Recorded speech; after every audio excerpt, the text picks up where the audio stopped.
ପହିଲାରୁ ଆଶ୍ୱସ୍ତି ସ୍ଥିର ରହିଛି ପେଟ୍ରୋଲ ଓ ଡିଜେଲ ଦର। ରେଟ୍ ଜାଣି ଖୁସି ହୋଇଯିବେ ଆପଣ। ଅନ୍ତର୍ଜାତୀୟ ବଜାରରେ ଅଶୋଧିତ ତୈଳ ମୂଲ୍ୟ ପୁଣି ସ୍ଥିର ରହିଛି। ଅନ୍ତର୍ଜାତୀୟ ବଜାରରେ ଅଶୋଧିତ ତୈଳର ମୂଲ୍ୟ ସଂଶୋଧନ କରି ନୂତନ ମୂଲ୍ୟ ଅପଡେଟ୍ କରାଯାଇଛି।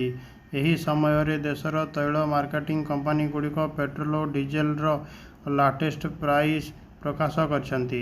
ଭୁବନେଶ୍ୱରରେ ପେଟ୍ରୋଲ ଲିଟର ପ୍ରତି 100 ଟଙ୍କା 97 ଥିବାବେଳେ ଡିଜେଲର ମୂଲ୍ୟ 92 ଟଙ୍କା 55 ପଇସା ରହିଛି।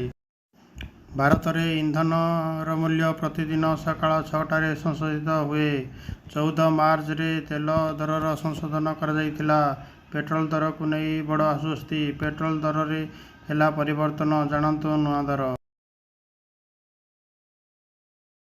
ସେହିପରି ଜାତୀୟ ରାଜଧାନୀ ଦିଲ୍ଲୀରେ ପେଟ୍ରୋଲ ଲିଟର ପିଛା 94 ଟଙ୍କା 72 ପଇସା ଓ ଡିଜେଲ ଲିଟର ପିଛା 87 ଟଙ୍କା 62 ପଇସା ରହିଛି। ମୁମ୍ବାଇରେ ପେଟ୍ରୋଲ ଲିଟର ପିଛା 104 ଟଙ୍କା 21 ପଇସା ଥିବାବେଳେ ଡିଜେଲ ଲିଟର ପିଛା 82 ଟଙ୍କା 15 ପଇସା ରହିଛି। ଅନ୍ୟପଟେ କଲିକତାରେ ପେଟ୍ରୋଲ ଦର 103 ଟଙ୍କା 94 ପଇସା ଥିବାବେଳେ ଡିଜେଲ ଦର 90 ଟଙ୍କା 67 ପଇସା ରହିଛି। ଚେନ୍ନାଇରେ ପେଟ୍ରୋଲ ଦର 100 ଟଙ୍କା 75 ପଇସା ଥିବାବେଳେ ଡିଜେଲ ଦର 92 ଟଙ୍କା 74 ପଇସା ରହିଛି।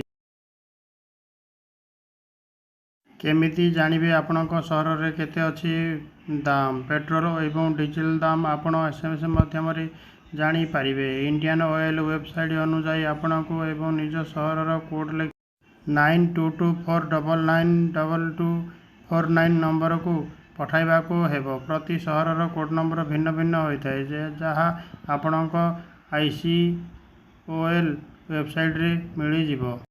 ପ୍ରତିଦିନ ସକାଳ 6ଟାରେ ବଦଳିଯାଏ ମୂଲ୍ୟ। ସୂଚନା ମୁତାବକ ପ୍ରତ୍ୟେକ ଦିନ ସକାଳ 6ଟାରେ ପେଟ୍ରୋଲ ଓ ଡିଜେଲ ଦାମରେ ପରିବର୍ତ୍ତନ ହୋଇଥାଏ।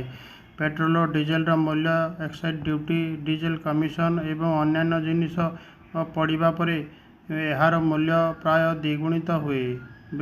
ବୈଦେଶିକ ମୂଲ୍ୟ ସହିତ ଅନ୍ତର୍ଜାତୀୟ ବଜାରର ଅଶୋଧିତ ମୂଲ୍ୟ ଉପରେ ନିର୍ଭର କରି ପେଟ୍ରୋଲ ଓ ଡିଜେଲର ମୂଲ୍ୟ ପ୍ରତିଦିନ ବଦଳିଥାଏ। ସୂଚନାଟି କେମିତି ଲାଗିଲା କମେଣ୍ଟରେ ନିଶ୍ଚିତ ଜଣାନ୍ତୁ।